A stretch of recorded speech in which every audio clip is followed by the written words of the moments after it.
All right, cool. Greetings, everybody. This is Shawn Francis Coleman, your favorite life coach and professional counselor, coming to you with another mini training. This one is titled Pages or Breath. All right, Pages or Breath. Um, this one, these trainings are intended to be brief in duration, but just to gain, or to excuse me, to incite you and inspire you, or even to encourage you to continue to maintain the already zealous energy that you have about different areas of well-being. All right. This particular training, Pages or Breath, is in essence about the power of reading and also about the danger of not reading.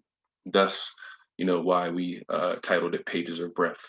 Don't want to spend an extended period of time or an unnecessary amount of time taking up any of your time. I don't want to take up any of your time at all, but I do want to briefly touch upon some ideas and um, as I said, either get you to or encourage you to maintain the zealous energy and the interest that you have in just increasing your well-being and understanding the significance in the role that reading has in that. Okay, I cannot stress that enough. So this particular training is primarily to discuss the role that reading uh, should have and may have, and I should say that backwards, may have and should have in your own personal development, self growth, and just human maturation.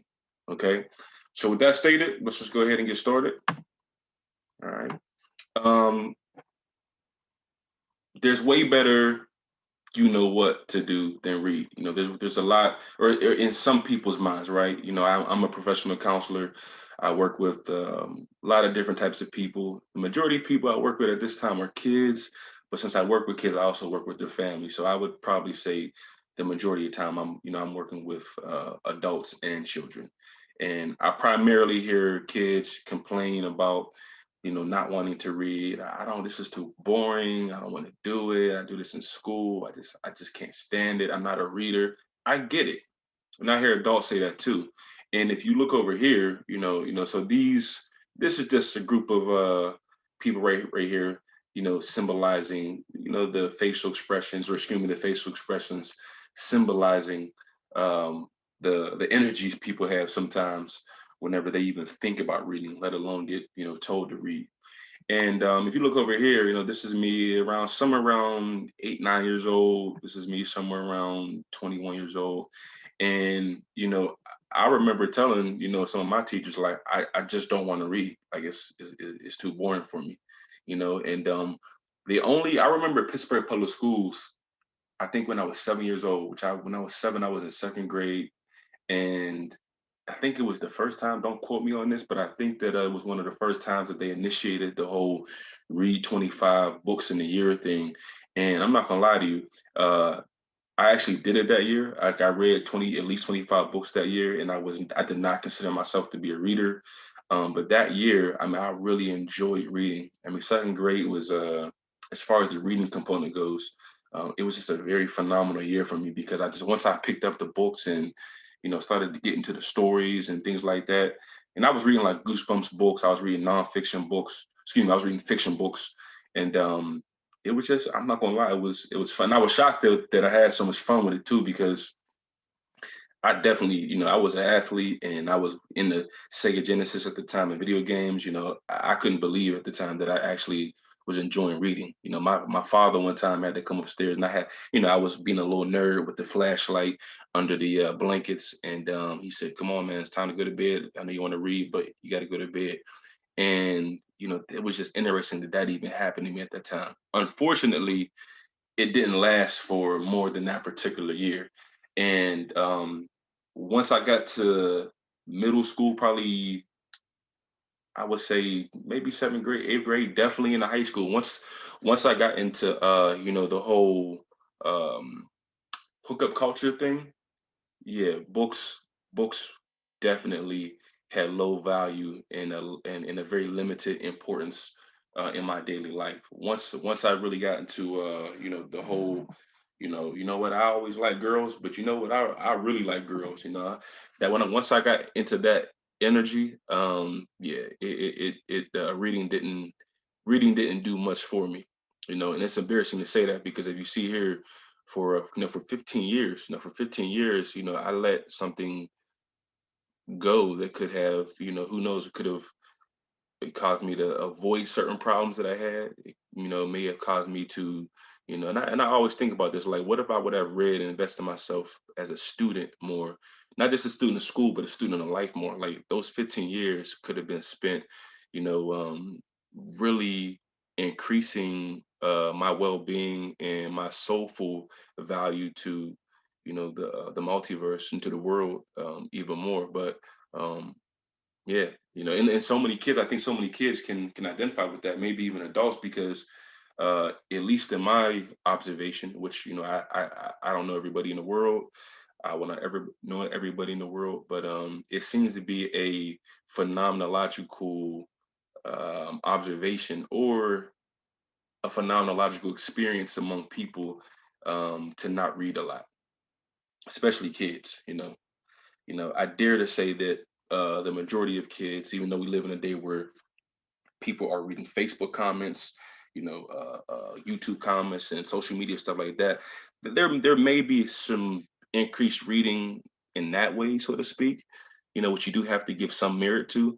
But in terms of actually the traditional style of reading, I would dare to say that the experience that I had in giving up reading for like that 15 years, in some ways, I dare to say that that's probably an experience that, a lot of kids can identify with, and that's unfortunate. All right. So let's go ahead and let's keep on moving on. Oh, I will say this: the reason why I discontinued uh, not reading at age 23 was for many reasons, and I think that we'll talk about some of those going into um, the presentation evolves. But at age 23, that was, I always say that was a very magical year for me, a very quantum year. There was things that happened that year that really caused me to take a turn for the better. And one of those things was that I decided to invest myself in reading more. All right. So who cares what's in the book, right? Who cares what's in a book? Like, what's in it for me? When I made this slide, I thought about, okay, what if, okay, this was kind of my mentality as a kid, and not to say that my experience I should universalize, because I know that my experience is not everybody's experience. But in me talking to kids, and me talking to, even in me talking to adults, I find that sometimes the reasons why kids don't read is the same reason why adults don't read. And honestly, sometimes because adults don't read, the kids in their life don't read. That's also an occurrence that happens as well, right? But think about that. Like, think about the play on words. Like, who cares what's in a book? Human beings are very selfish. Like, what's in it for me? Is there anything in those pages that are going to apply to me? Is there anything in those pages that I should give my attention to? Remember, attention is power, right? What you give your attention to, in some ways, you're giving your power to, right? So, like, people you probably have this spiritual question. It's like, why should I give this book my attention? Why should I give this author or these pages my attention? I want to tell you a quick story. Okay, keep it brief. If you look at these images right here, you see some money. You see an image with a shoulder bandaged up. All right, you see a dictionary right here, and then you see this little nerd meme, and then you see more money right here, right? Quick story for you. I think I was 23 or 24. One of the, it might have been 23. Or let me back up a little bit. If you hear me talk long enough, I do have a slight stuttering problem, right? It's not as bad as it used to be. I always tell people, but it still exists. Um, Growing up, right? So within those 15 years, right? Probably more, actually 17 years, because I think I got into my first fight when I was like 6, maybe 5 or 6 years old. Um, and it's interesting. I didn't think about saying this actually until now, but it's interesting how stuff happens divinely. From age 7 to about age 22, Those were my most aggressive years of life thus far. Like just constant fights. I remember one time in my younger days, like in my younger adulthood, I had counted like everybody that I could remember fighting. And at that moment of life, I had remember getting into 41 street fights, 41, right? And I was probably at the time I was probably like 21, 22 years old that I actually thought about that, right? Again, it's not a proud thing that I'm proud about. It's quite embarrassing. Um, but if you know anything about mental health, they actually, social scientists have found a correlation between lowered intellect and lower educational achievement and more aggressive behaviors, right? Even I think in the DSM-4, the Diagnostic and Statistical Manual, actually, which is like the Bible of mental health, right? It actually, I believe it says for the mental health disorder, intermittent explosive disorder. I could be lying, but I think this is, if I'm remembering correctly from my readings. Um, it said that people with a high school diploma or less are more likely to have more like emotionality, like a more aggressive behaviors, more rageful ways, just more emotionally disturbed occurrences in their lived experience, right? So if you think about that, right, what they're saying is that people with higher degrees, and at this time we can, even though we know everybody with degrees is not smart, there's a lot of stupid people with degrees. But if you think about it symbolically, people they're saying people with more educational attainment or more of people who are more saturated, who have been more saturated and trained, and who have been more in the educational environment for a longer period of time, people like that tend to think through things more, right? They think through things more. There was I just saw some of you probably know what I'm talking about. I saw a YouTube video where it may have been the original Rick Ross. It was either him or somebody else, but they were talking about in some particular city, they had found that all of the young people who unfortunately lost their life that year to gun violence, none of those kids had a high school diploma at all. I believe that was what the video. I think it was on Vlad TV. It was something like really, really, really unfortunately interesting. But it goes to show that like when you're more of a thinker, or at least whenever you have spent more time, right? Think about this: when you've spent more time in an environment that values thinking, that values education, that values reading, that values um, things of that nature, right? You're less likely to behave in probably more risky behaviors, or at least aggressive behaviors. All right. So I wanted to preface that because just the spirit of the energy at the moment right now just caused me to recognize, like, wow, think about that. Like, I'm naturally an aggressive. I'm a nice man. I've always been a nice guy. Um, but I also have like aggressive tendencies sometimes, right? And I'm just now realizing that for those 15 years that I wasn't reading, man, I was also engaging in some very aggressive, violent behaviors at school, in college, in high school, on all my sports teams. I probably fought almost everybody on any one of my sports teams, and that again, that's embarrassing. I love those guys. I mean, it's just I wasn't always very emotionally intelligent and couldn't handle certain situations. So it's not really what was wrong with them as much as it was what was wrong with me at the time, right?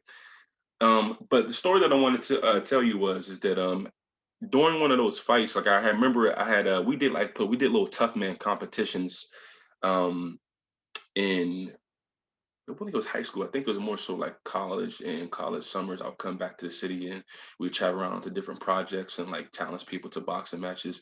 And in one of the boxing matches that were I had I think I had challenged this guy, or he had challenged me. No, it doesn't matter. We boxed, right? So within that challenge, I remember I had knocked him out, and he had got up, and he wasn't happy about it. So his pride was hurt. So he said, "Let's go again." I'm like, "Nah, man.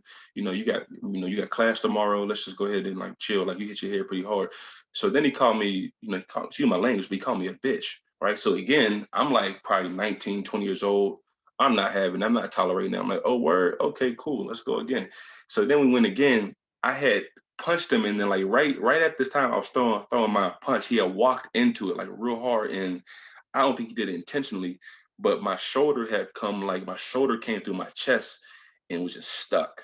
You know what I mean? It was excruciating pain. It was just like, and I went into shock. I just couldn't believe it. And they had to call the ER to rush me. Excuse me, they had to call the ambulance to rush me to the ER. Right. And then they had to like sedate me a little bit, pull my shoulder out of the socket. And then, I remember the doctor handing it back to me.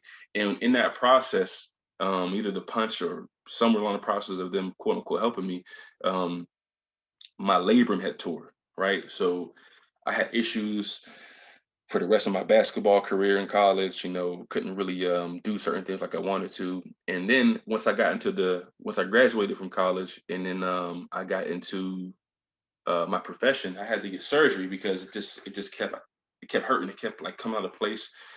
So I got surgery and I had to take off work for about 6 weeks. Here's where in my opinion, the meat and potatoes of the story is.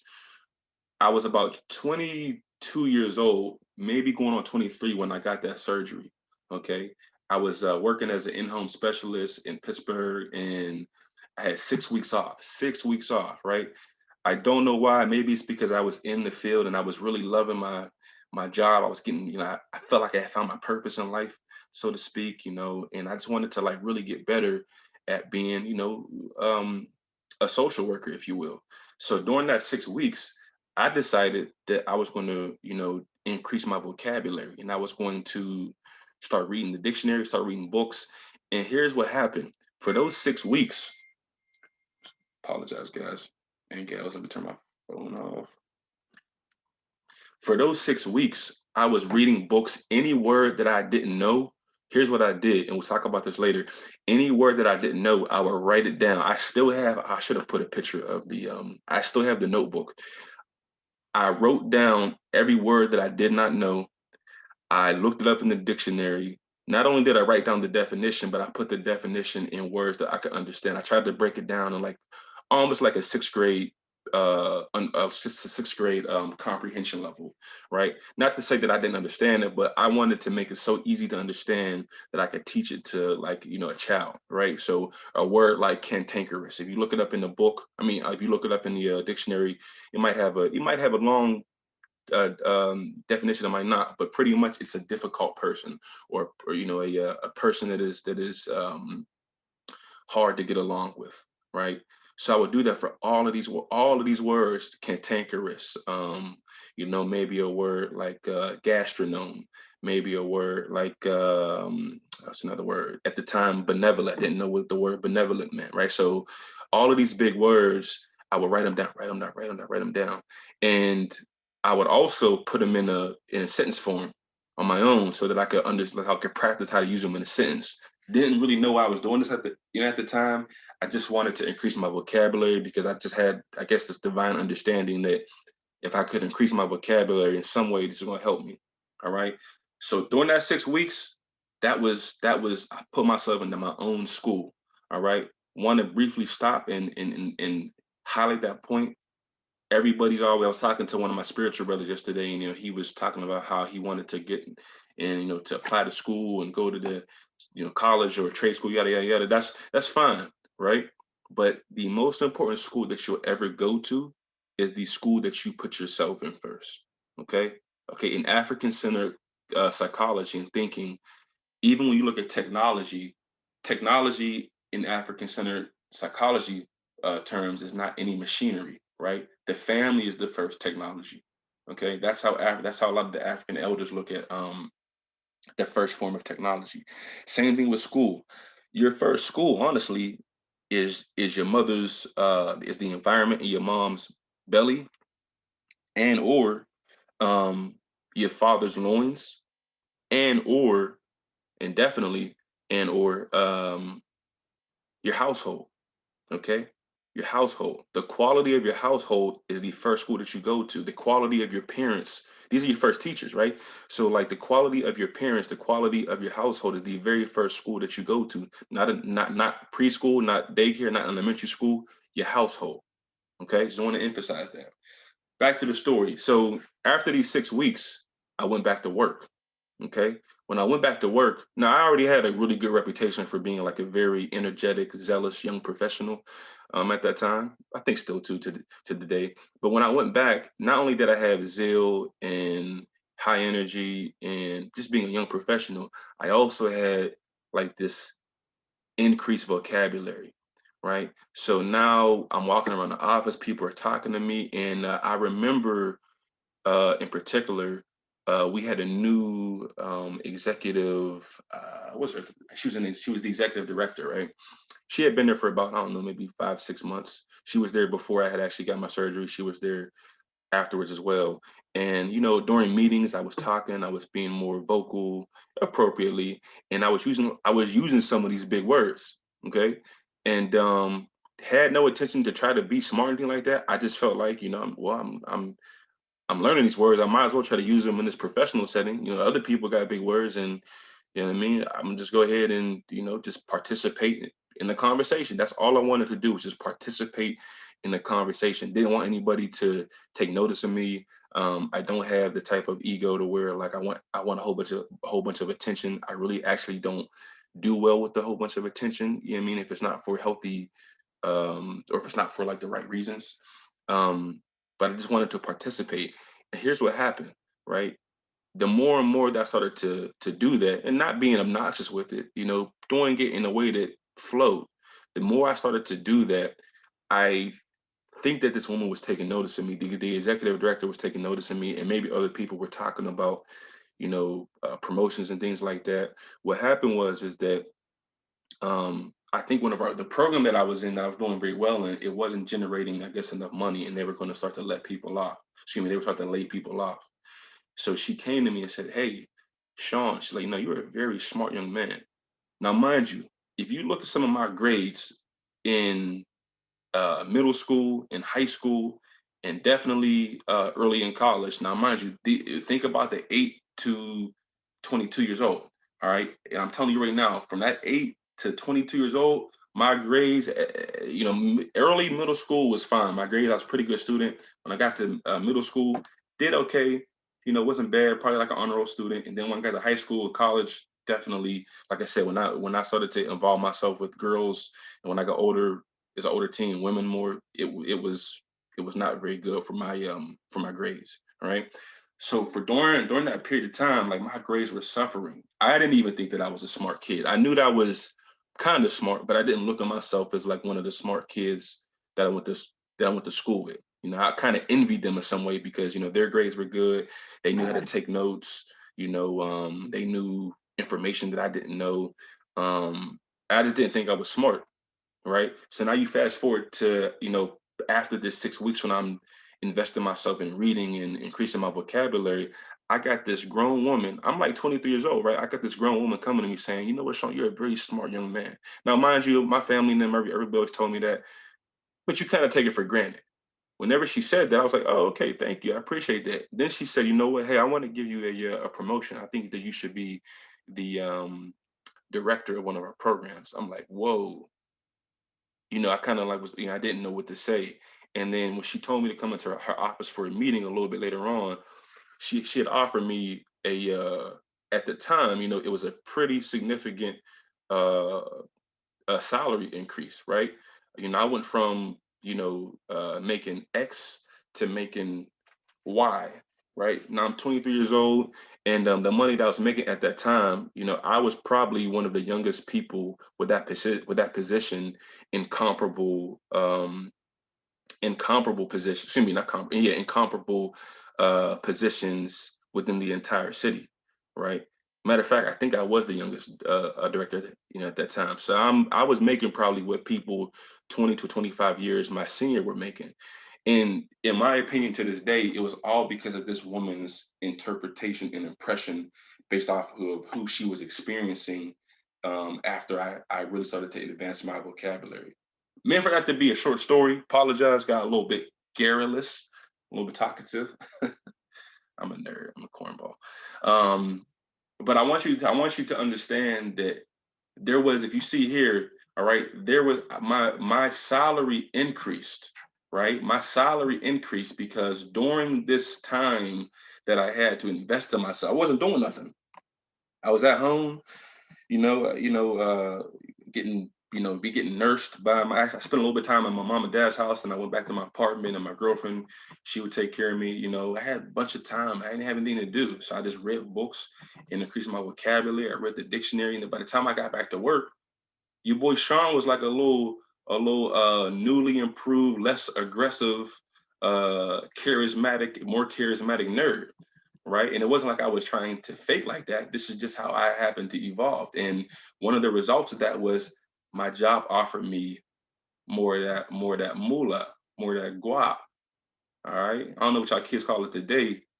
You know what I mean? But I'm having a little bit of fun with it. But I really hope that you understand the metaphors and the symbolism and the lesson within this particular story. I do understand that this won't happen for everybody, but there is some type of the money wasn't even, the money that I got in my salary increase wasn't even really the best gift, right? The best gift really came in right here, just like evolving and advancing myself and reading more what this stuff right here did to me. Even I got to even appreciate, the torture I put myself through and the stupidity that I put myself through.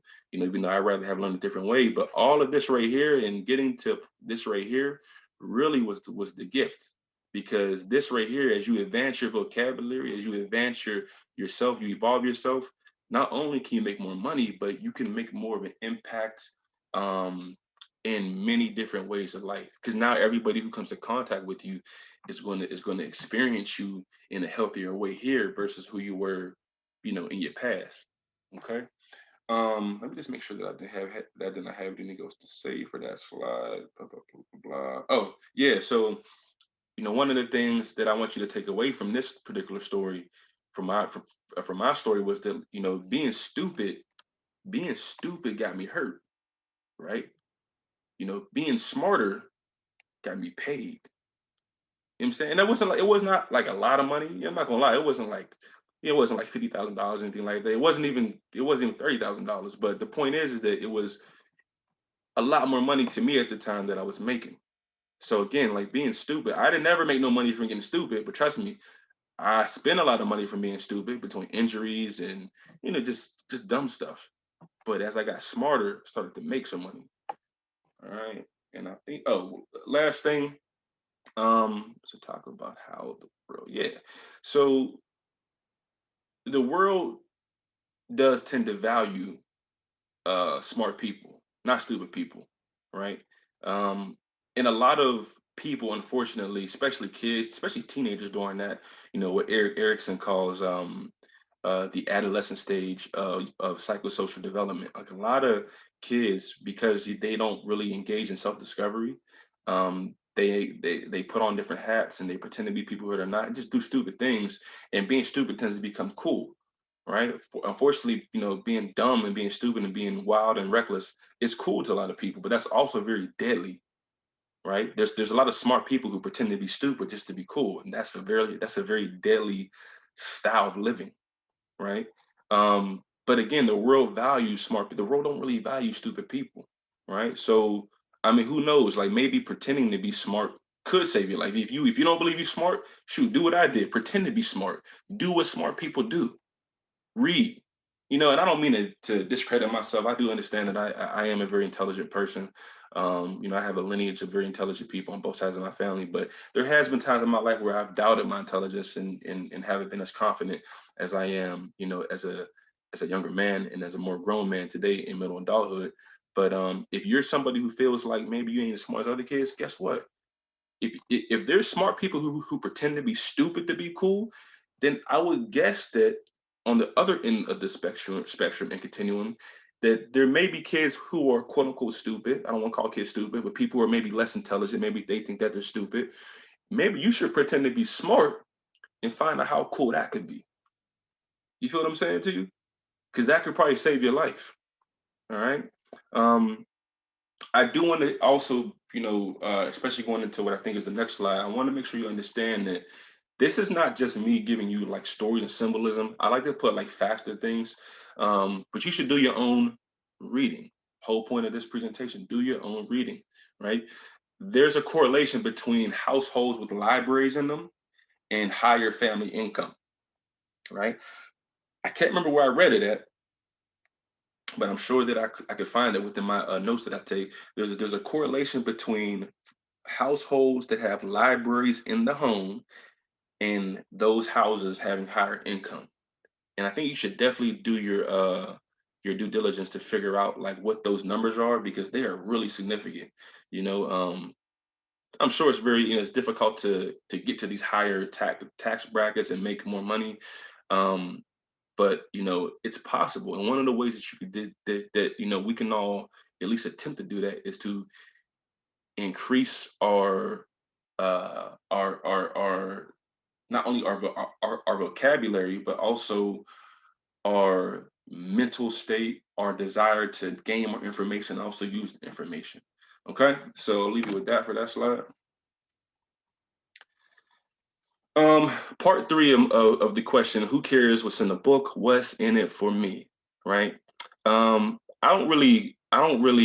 used to really get upset with people who said that they don't want to read and they don't care to read and all that nonsense. But now I'm like, you know what? I'm not forcing nobody to read who don't want to read because if you don't care enough to at least seek the benefits or reap the benefits and procure the benefits of reading.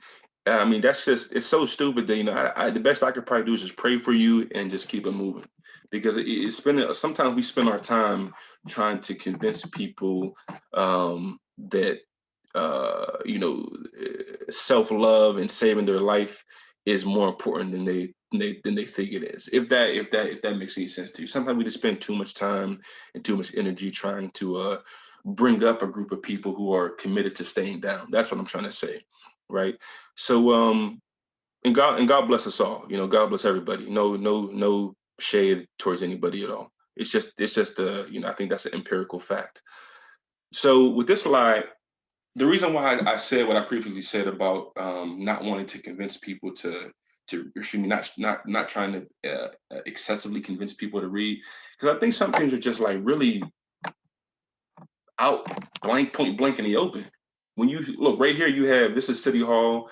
I put this in here just to represent like just the like the city government and the towns, right? That we all live in. When you look here, you have this is where's the right here you have a supposed to be like a some type of private school. I'm not sure if it's obviously not an elementary school. Maybe it is, but a middle school, high school, whatever you have. You have here hospital. You have here the military.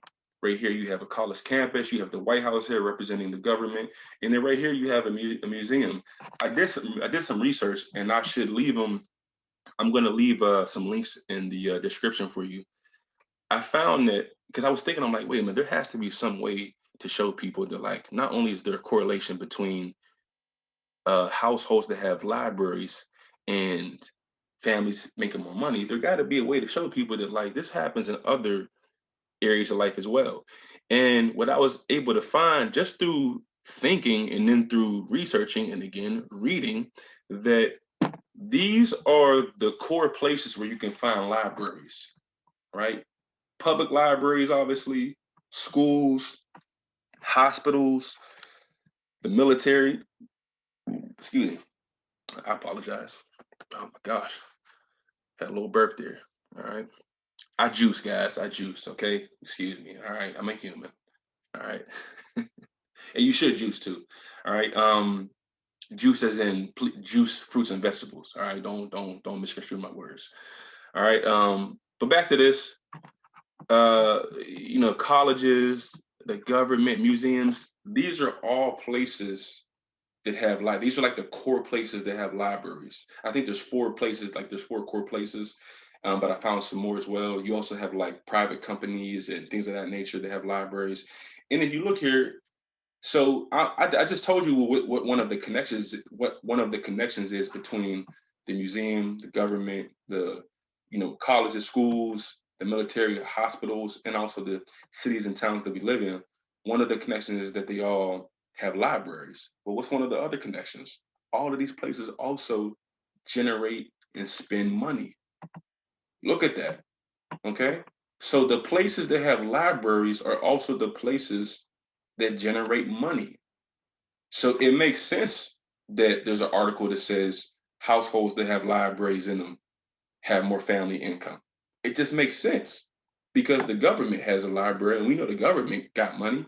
The military, has a library. We know the military, the U.S. military, I think spends anywhere between 700 something billion and 1.2 trillion dollars I don't think they spend 1.2 trillion, but I think in previous year they spent upwards of 700 and something, 730 something billion. Sorry, I think I said million the first time.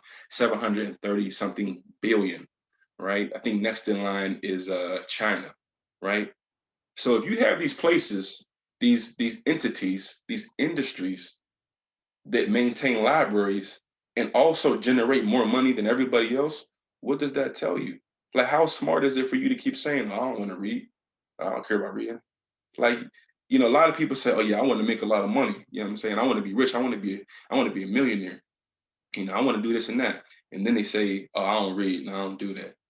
I mean, just from even looking at this information, I'm not saying that I'm trying to prove to you that you doing it your way is not going to work, because there's always anomalies, and this information doesn't apply to every aspect of life.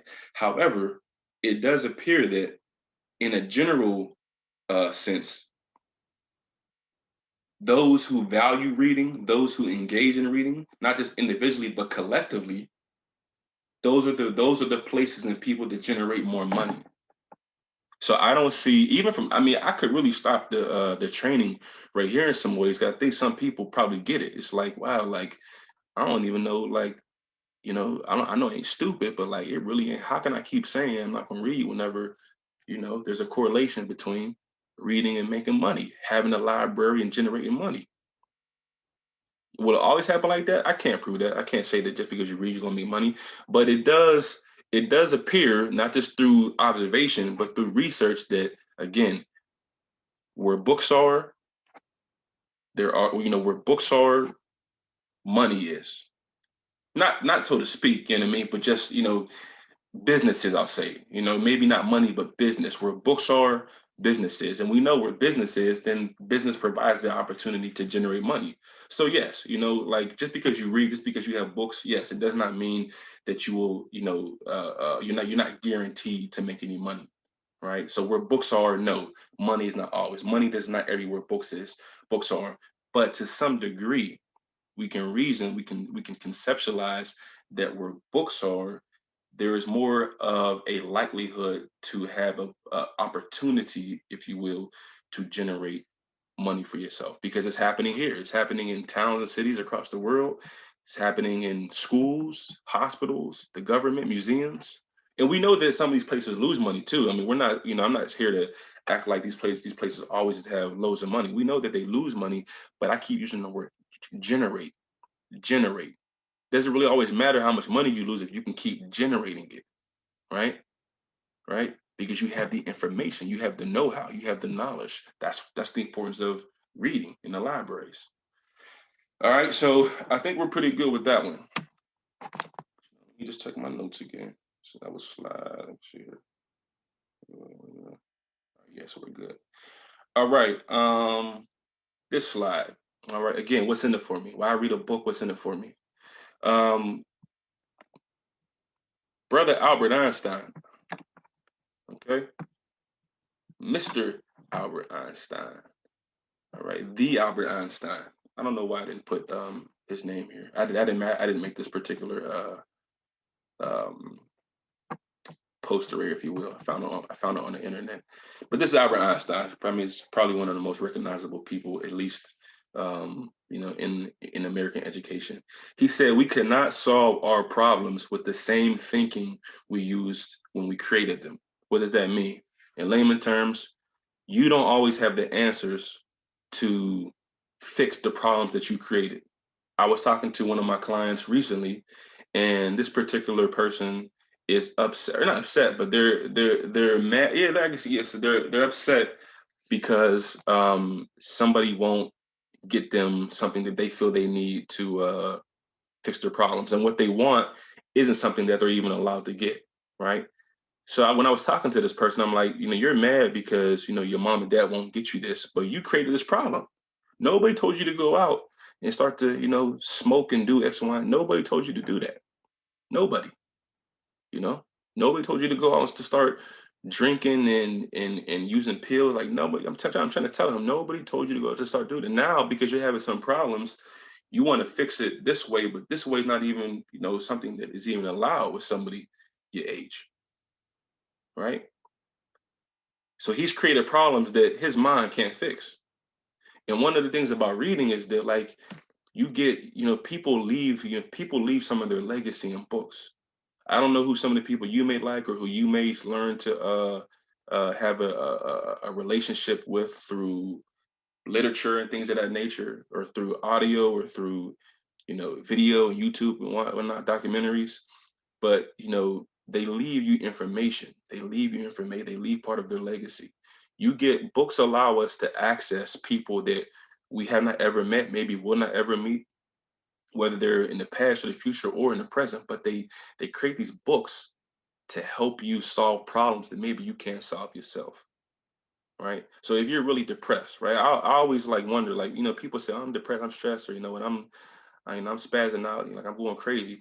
And then even as a therapist, like, right, so like I'm trained to help people with these different things, and I think I'm pretty good. I think people would, I think that you should, I think that your efficacy should speak for itself, and in ways that other people will, you know, um, let you know how good or great you are. But I think I'm pretty okay as a therapist. People tend to excuse me, people tend to seek our services pretty often.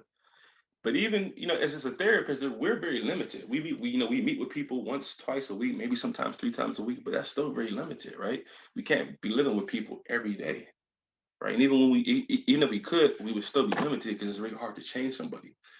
But when you tell them, like, look, hey, read this chapter from this book. Hey, read this article right here. Hey, just read these 2 paragraphs right here. It's interesting to how some people will have almost a very, very, very belligerent, maybe not belligerent, but a very wicked response to you telling them to read.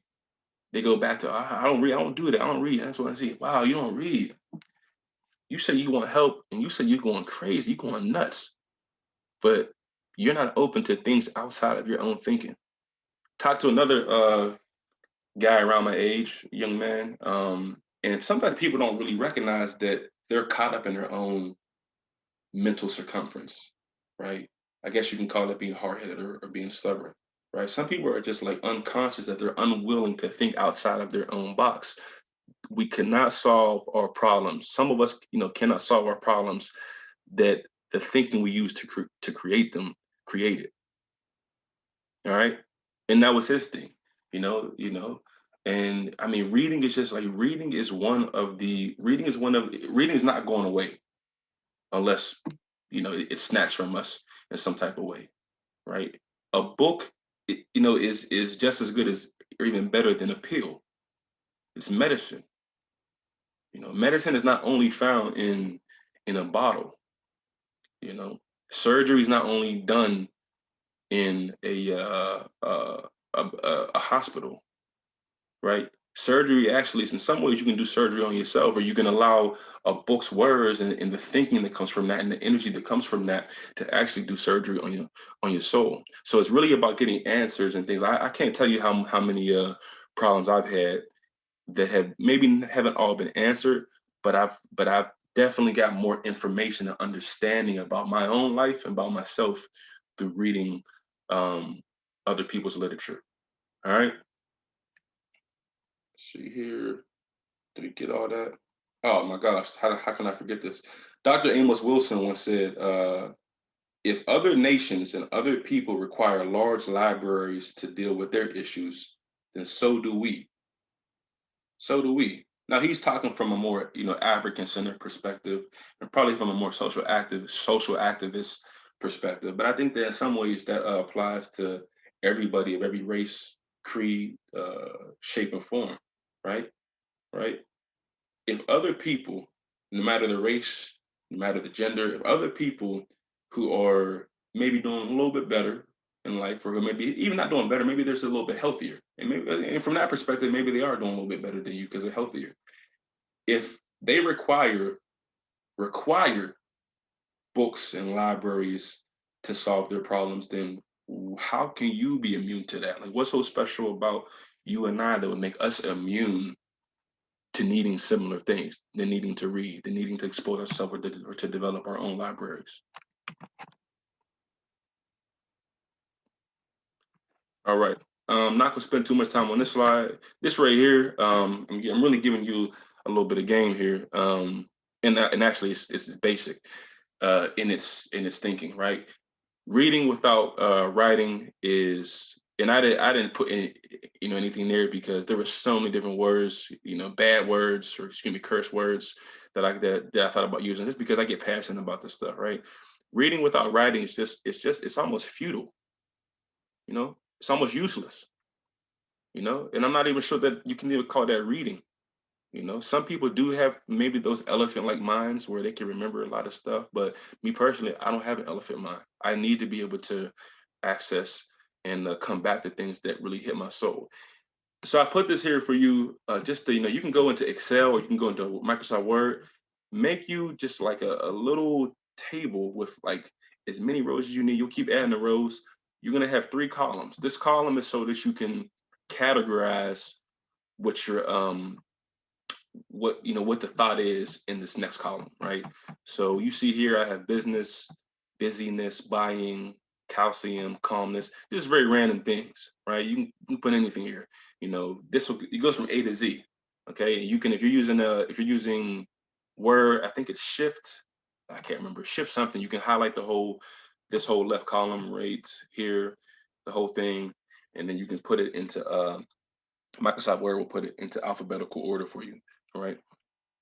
So what I do anything I read, or anything, if I'm having a conversation, right? One of the things I loved about something that Kobe Bryant said, right?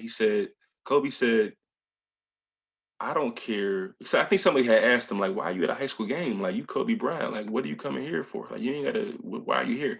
And he said, look, I don't care where I learn the information. I just want to learn it.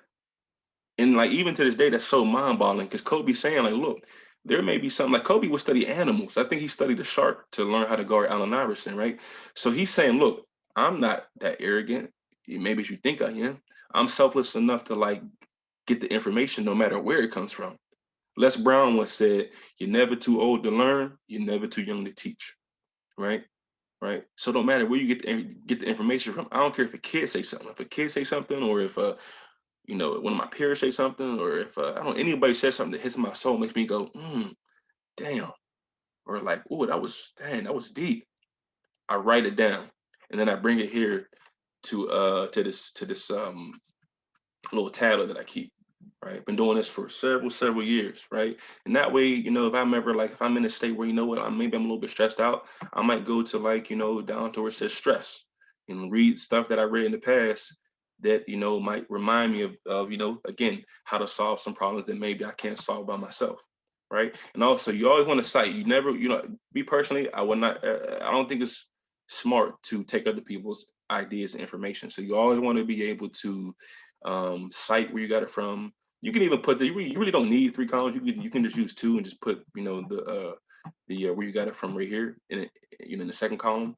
But this also makes you appear a little more sophisticated because in random conversation, you talk, yada yada yada. Somebody says, "You ever read this? Ever read that? You ever heard this?" And then you spit back, "Oh yeah, I remember that. I remember page 45. So and so James Mapes or Dr. Milton Mills said X, Y, and Z." And it just makes you like people not only look at you like, "Oh wow, you get the information," like you actually research the person, right? Right. So it just again, it's a whole like reading and writing and investing yourself in that and actually using it. It's a school. You're putting yourself into your own school. And then once you actually get into like a more traditional school, like a college or trade school, whatever you're going to, I mean, honestly, that's really just a way for you to sharpen your tools. Of course you'll learn some things there too, but school, in my opinion, going to school, to the traditional school really shouldn't be the place that you learn the majority of your information. It should just be a place that you hone your learning skills. not just learn, but to hone something you learn to what you're learning in your own school, in the school itself. All right. All right, where we at here? All right, I believe this is the final slide. I do want to say that if you made it this far, I appreciate you. And those of you who may not have made it this far, I appreciate you too. Even for just taking a little bit of time to hear out Perspective LLC. Okay. Um, the information. Oh, this is not the last. It's not the previous. This is the previous slide. So the information that you read may not only shift your mind, it could shift your whole energy and well-being. And the reason why I say that is because I think people overvalue the mind. If you look here, you've got 8 bodies of your well-being, at least 8. These are just the 8 that I included. And the mind sometimes is like a bully. Like the mind makes everybody think that it's the most important thing. It's not, right? So when you read, like you might read something, and when I say like stuff hits my soul, I didn't say it hit my mind. I said it hit my soul, right? Hit my spirit, right? These are all connected. Of course, it hit my mind too. But it did, reading something powerful don't hit my mind and then just stay there. Like if it hits my mind, it probably breaks through and hits my soul, my spirit, my emotional state, you know, you know, my physical state. I feel it physically. And the thing about it is it can shift your energy, your overall well-being. We've already talked about how information can what information can do to your financial state, right? This is all connected. This is why I always encourage people to like understand, I call it the language of well-being. The language of well-being. Everything. I don't think the therapists are the most like important uh professionals in the world at all. I don't think we're doing the most important work at all. But I do think that in terms of like the idea of well-being, I don't know if there's anything else. So let me rephrase it so that I don't have people like, oh, you said. I would say that I think well-being is one of the most uh I think well-being is one of the integral phenomenological things that connects everybody in the world, because we all have some type of well-being, whether it's bad, good, or in between. Everybody, even animals have well-being, right? Even a machine has some type of well-being, right? So well-being is just so important, and yet nobody really talks about the language of well-being, about the 8 bodies, about how reading is important, and about how self-awareness and self-love influence all of this, right? We always break it down to make it seem like it's all separate. It's not. It's all connected. Your job is very much connected to your well-being. Your reading or you not reading is very much connected to your well-being. All right, and I'll just leave that particular one at that. Okay. All right. So let's go ahead on to. Oh no, no, I can't. I know I keep hitting you with the fake out. I apologize. There's a something here I wanted to say from Dr. Boyce Watkins. He said if you learn something the hard way, it may cost you 5 to 10 years of your life when you could have been saved by a 10-minute conversation. Mm, that's deep. Now, you may also have been saved from maybe just reading 10 pages. Who knows, maybe even 10 seconds from a book, right? Now, I've worked in places where there have been, people who've been locked up, right? Why is it that, it's always fascinating that I guess whenever people get locked up, that I guess there's not much to do and then they just read. It's interesting that people who get locked up tend to read more than people who, quote unquote, got their freedom, right? So that's been fascinating to me. I see people like, wow, like these people don't even read when they at home, but here they read. This is quite fascinating. It's quite fascinating, right? Maybe what they reading could have saved them, depending on what they're reading. Like, even people who are locked up in their mind, right? Go back to the Albert Einstein idea. Some of us are locked up in our mind, and the only way to unlock or get ourselves free is really to expose ourselves to ideas and thinking outside of us. All right. So I just felt that Dr. Boyce Watkins quote was really, really powerful, because he also said something like, like we should really detach from society and people enough to like, recognize insanity whenever we see it. Right? It's another powerful idea. Some of the things like not reading in some ways is insane. And we see, if you go back to several slides ago, whenever I said, there's a correlation between higher educational attainment and less reckless behavior, right? If you will. Well, it's not only is it insane to not read, but we see it because some of the insane things that people do are a result of them not developing their reading, not developing their vocabulary, things of that nature. All right. Now, I do believe that this is the final slide for this particular training. All right. Again, I want to appreciate you. I want to say that I appreciate you for giving me some of your time. All right. Um, Man, one of the, if not the best character development coach that I know, Bernard Tench, the third, he actually said this today to me. He said, a better learner is a better leader. I said, ooh, bruh, hold on, man. We gotta stop. Don't try to talk more. Let that marinate for a little bit. Let it breathe, as Hove would say, right? A better learner is a better leader. And I'm not speaking bad about anybody's parenting, anybody's mentoring, anybody's anybody's state of leadership. But I do want to be honest, and I'm not going to tap dance around this. I have come across various mentors, if you will, even when I was a kid, and maybe even and not my parents, but as a professional, I've come across parents from time to time who, because they haven't valued knowledge and because they haven't valued reading or because they haven't valued pretty much many of the things that go into healthy well-being, because they haven't valued that, the unfortunate thing is that suffer their kids suffer. I mean, we're growing up in a generation where, we might not be the first one, but we have the current generation of kids who can't read, can't write, don't know how to spell the right way because they've been so exposed to T9 and stuff, spelling stuff for them, right? I'm gonna tell you that as a professional counselor, the kids that I have worked with that are teenagers and do not know how to read, do not know how to write very well, it affects their well-being in more ways than one. And I mean that literally and figuratively. They have confidence issues, they have self-identity issues, they have relational issues with their peers, because sometimes that affects how they interact, even if they will, even if they will interact with certain people, because they don't want to they don't want to be exposed, they can't read and write too well. You wonder why some kids don't want to go to school. Well, you're telling somebody, you're telling your kid to go to school, but you didn't prepare your kid to succeed in this environment.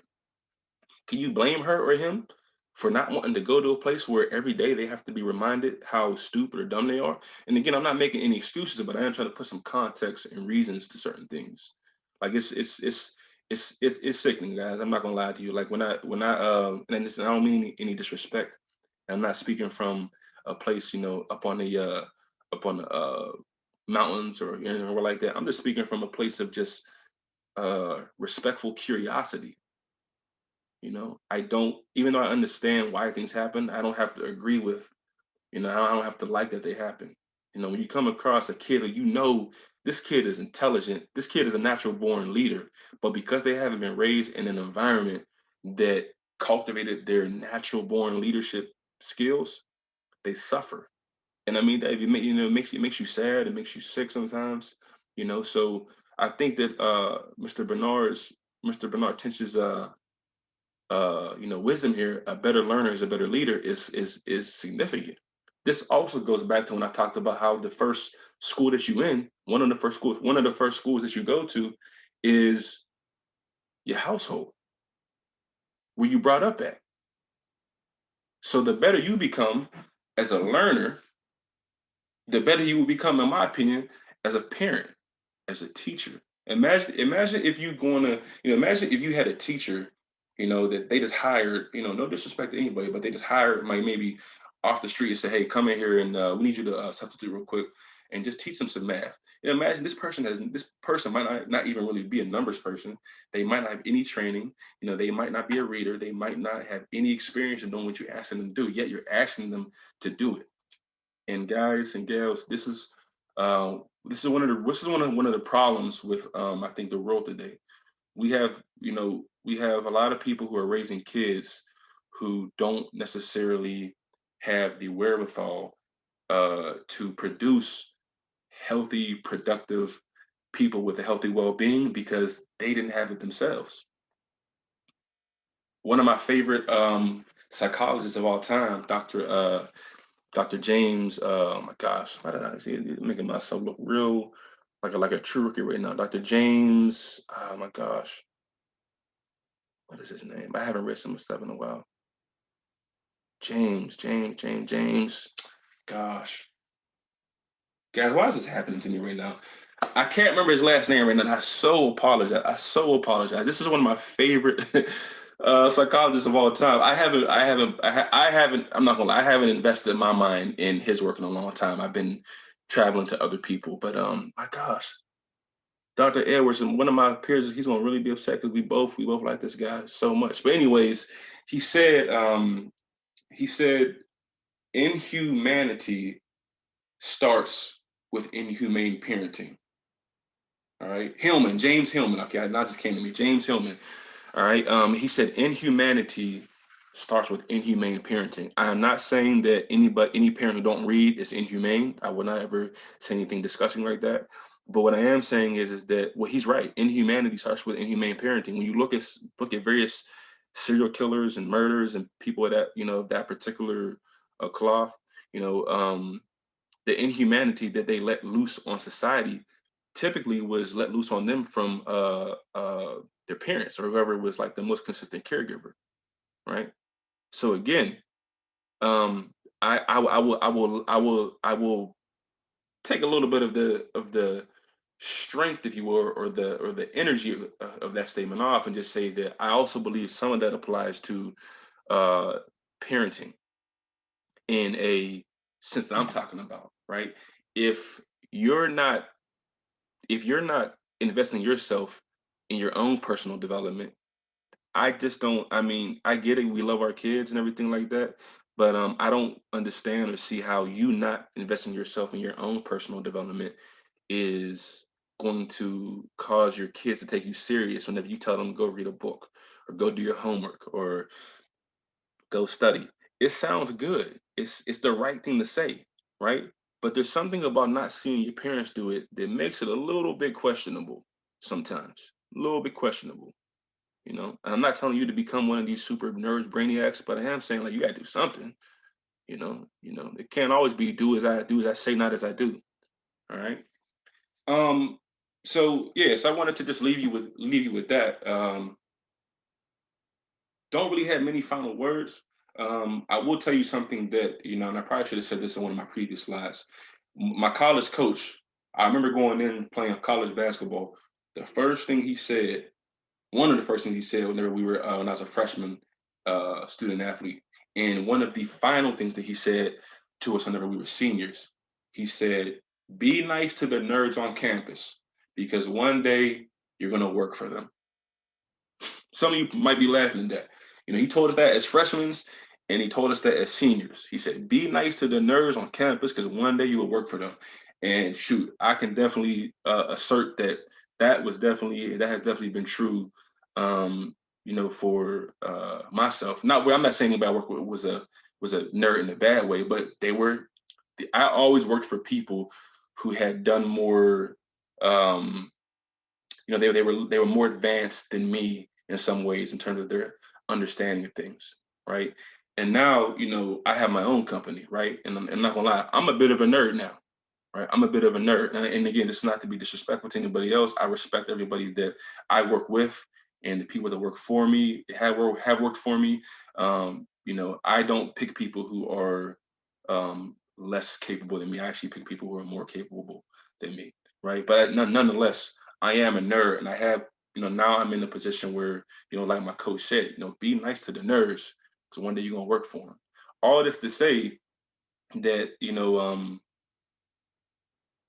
if you don't value, if you don't value uh learning and knowledge and understanding even the self, you're going to be put in a situation where you're probably going to be dictated in some way by a system that you don't agree with, whether it's your job, whether it's a boss you don't like, whether it's prison. I don't know what it is, you know, even if it's just your own mental prison, you know what I mean?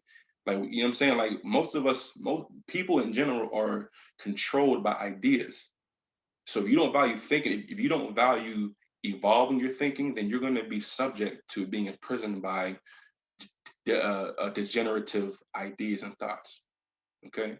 So again, I know I've said this a couple of times, but I appreciate you. I'm going to leave the presentation there. Really hope that you gain something from that. And yeah, remember that pages are breath.